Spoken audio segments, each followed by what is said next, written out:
好在呀，你们俩现在还没有孩子，赶紧把婚离了，奶奶一定啊给你找一个更好的。奶奶，您说什么呢？这好端端的离什么婚呢？就连他的表姐都说他读书的时候啊，就是一个很贪玩的人。什么？这些话是苏妍希说的？是啊，要是外人说的话，我还得要思量思量呢。那是他的表姐，能说假话吗？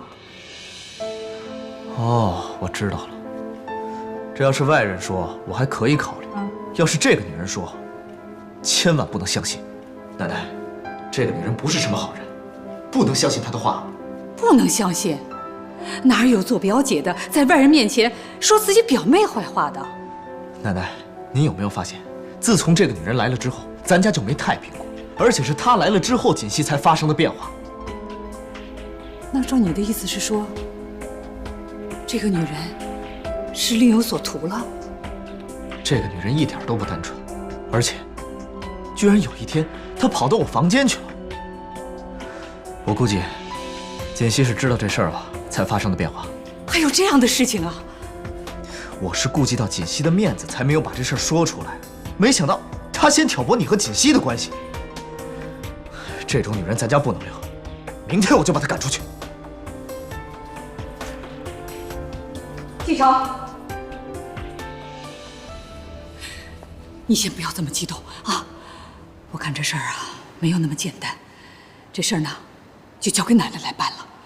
我知道该怎么对付这个女人。奶奶，听话，咱们再观察她2天，好吗？就2天。啊，行。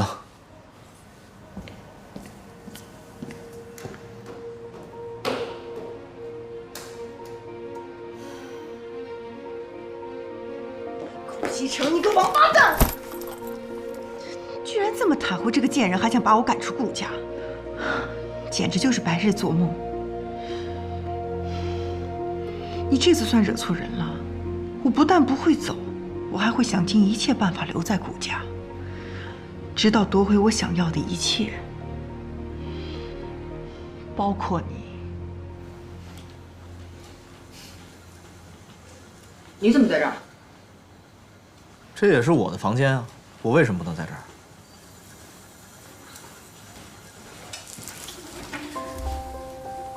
顾城，你干什么？你没事了吧？我能有什么事儿？